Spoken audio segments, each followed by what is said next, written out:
Picture this scene. In the year of our Lord, 1579, the old power of the Gaelic chieftains, forged in a bygone era, reignited. So, the glowing red eyes of the English crown turned its burning gaze to Ireland. Tír na Gael, Land of the Gaels, Tír na Huile agus the land of warriors and poets, na Níomh agus na of Scoláidí. saints and scholars. You stand on her southern coast, breath held, watching sails bearing the cross come over the horizon. The Pope's army come to war. For in this land, many ages before, the Gaelic Order already faced an old enemy, the Anglo-Normans. However, centuries had passed, and these foes became more Irish than the Irish themselves, adopting the speech and ways of the Irish to the fury of the English crown. Now, Europe shook with religious fire. The Great Schism had rocked the Church. The Protestant Tudor crown sought to break all who resisted, Norman by descent or Irish by birth, and tear up the roots of Ireland's ancient orders. But they had misjudged, for the eyes of Rome and the heroic tradition of Eru herself sought to defend their ancient orders to the last breath. Ploishimwij Mukala our Shinsha.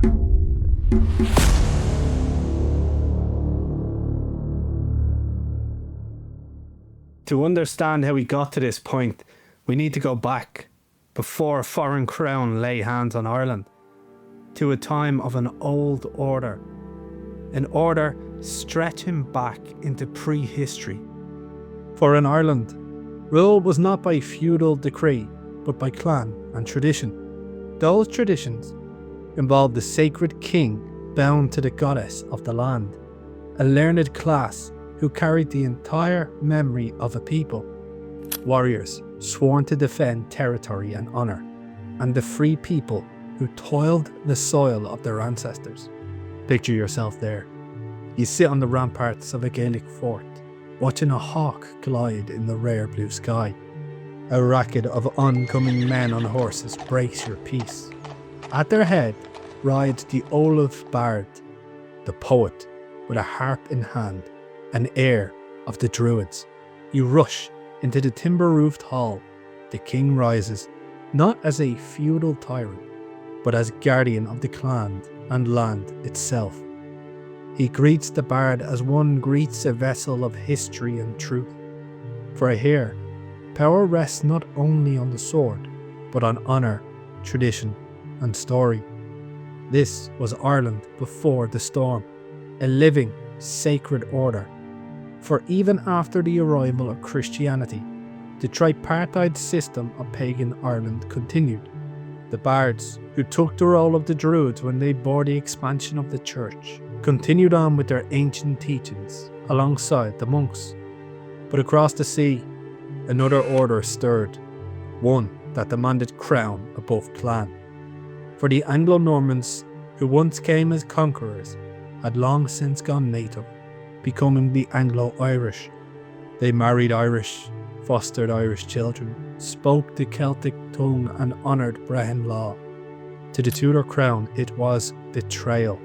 As one furious statute declared, they had forsaken the English language, manners, laws and usages, and live according to the Irish enemies. Having enough, the crown answered with iron and parchment. In 1366, Lionel of Antwerp carried the statute of Kilkenny like a sword into Ireland, forbidding the Anglo-Irish to marry native Irish, wear Irish dress, foster Irish children, or even play Gaelic games. Any settler who refused to reclaim Englishness risked land and legacy. Even bards were driven out, condemned as spies, whose coming amongst the English had brought great evils. Here, on the edge of two worlds, the Gaelic Order and the English Tudors, the storm gathered. Soon, swords would speak where laws had failed.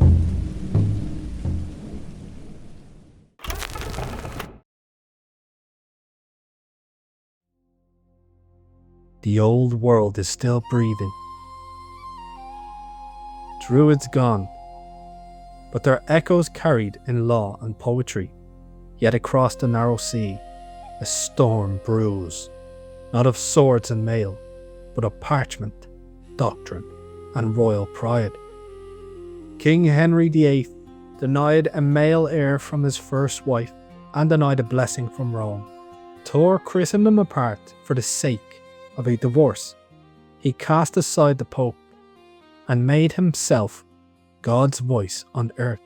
The Act of Supremacy declared Henry supreme head of the Church of England. Monasteries across the Celtic Isles were stripped, relics were seized, and centuries of devotion were uprooted in a single reign. Their gold was melted, their holy wells were left to rot, their Bridget's crosses were pulled down. Anything that might have been interpreted as a pagan relic faced the sword. But Ireland was not England. Here, the Mass was still whispered in stone chapels and valley glens. Here, Gaelic chieftains and Anglo-Irish nobles alike clung to the God of Rome. And the bards in valley mist chanted still the knowledge of their ancestors. And when Henry tried to bend Ireland to his new church, resistance rose from the Pale to the Shannon. Silken Thomas, heir to the mighty Fitzgeralds, renounced the English crown and lifted the sword for Rome. Irish lords called Henry accursed. Even within the Pale, petitions begged the king to spare the monasteries. Queen Elizabeth soon followed her father, a queen of iron will and Protestant creed. To her, Ireland was not merely unruly, it was heretical. Archbishop Adam Loftus warned London, the greatest part of the Irish nobility continually attends Catholic Mass. Very few have ever received according to the Book of Common Prayer. So widespread was the defiance that English officials confessed they could not hunt traitors, for they be hunting the entire island. And so, the stage was set for the sword and the cross to clash in Ireland once more. The monasteries lay shattered, but the spirit had not broken. Not yet. Soon, from the harbours of Spain, sails bearing the cross would rise. Ireland marched, not just for crown or clan, but for Christendom itself.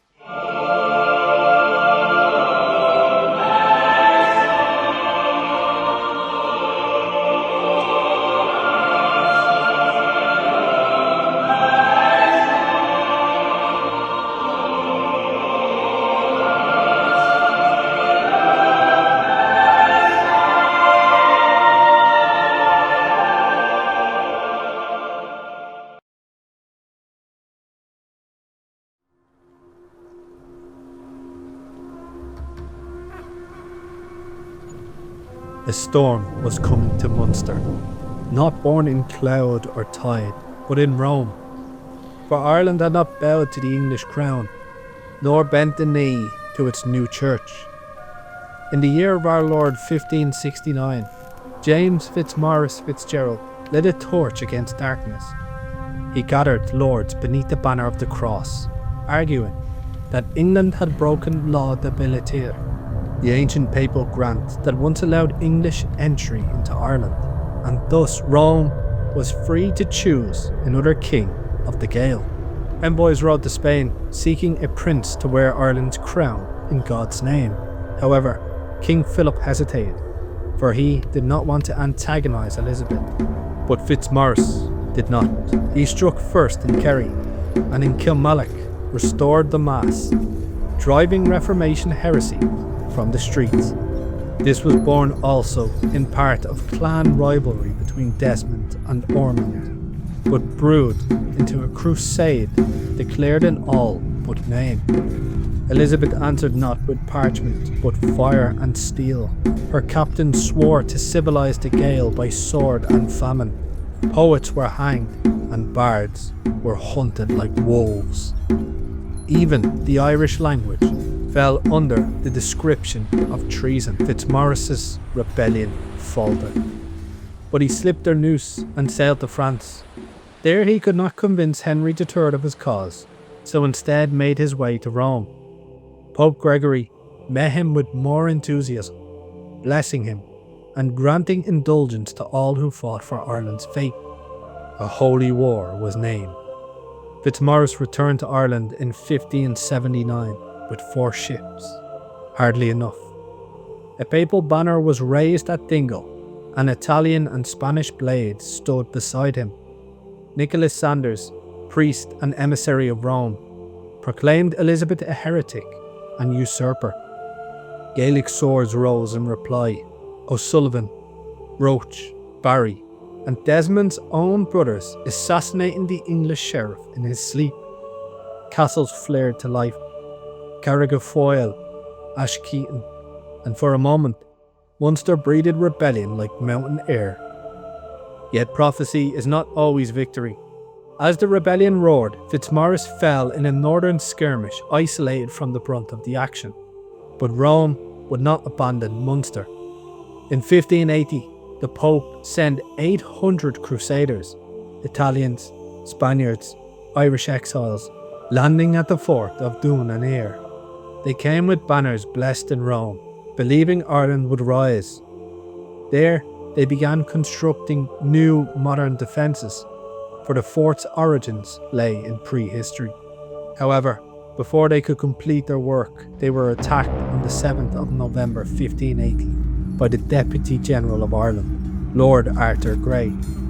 Lord Grey ringed the fort with naval cannons from the sea and with hunger.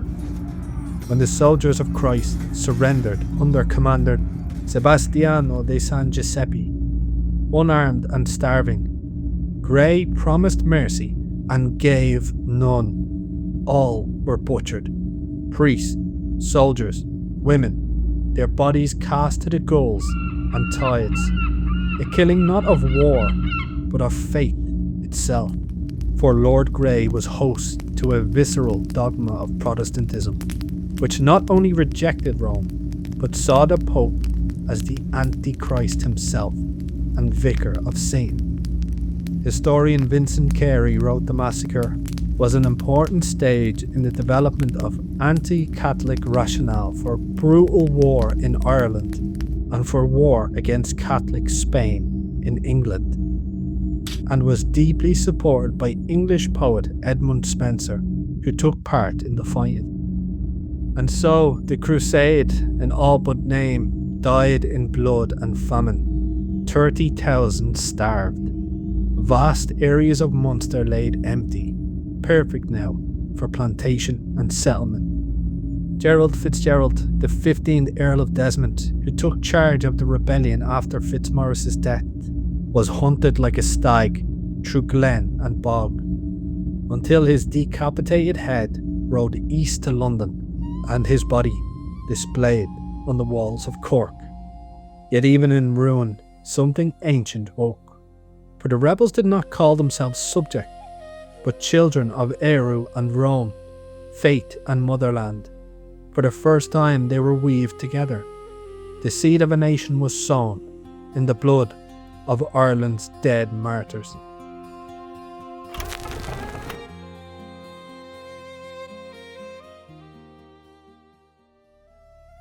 The trauma of Munster still lingered as the 9 Years' War raged across Ireland. The Gaelic Order was weakened, decade by decade, until at last the great northern lords, Red Hugh O'Donnell and the great Hugh O'Neill of Ulster, the heirs of Cuchulain's land, stood encircled by crown and conquest. And so, on an autumn dawn in 1607, they gathered their households, their poets, their swordsmen, and slipped across the waters from Rathmullen. Not as cowards, but as exiles, bearing a kingdom in their hearts. The bards called it the flight of the Earls, and with them sailed the last breath of the ancient Gaelic Order. Their halls fell silent, their harpers scattered, their warriors, once bound by honour and fosterage and law of kin, became soldiers of fortune in foreign lands. Thus was born the wild geese, Irish blades, now sworn to Catholic crowns abroad, rather than kneel to a Protestant conqueror at home. Yet exile hardens as much as it sanctifies. Penal laws bit into those left behind. Bardic schools, the last living tradition of pagan Ireland, dimmed like evening light, and the land that once rang with wolf warriors and druids was pressed beneath foreign piety and customs. Still, the warrior spirit did not die. It wandered in prayer, in sword, in longing, awaiting another dawn. So as the Pope's armies and the Irish bards prepared themselves for centuries of oppression, the warrior spirit, tracing its origins back to the Fianna, began to grow in strength in the midst of the green valleys and bogs. And on an Eastern Sunday, in a glorious future, a terrible beauty was born. A realisation of the bards manifested. An Ireland, Gaelic and free.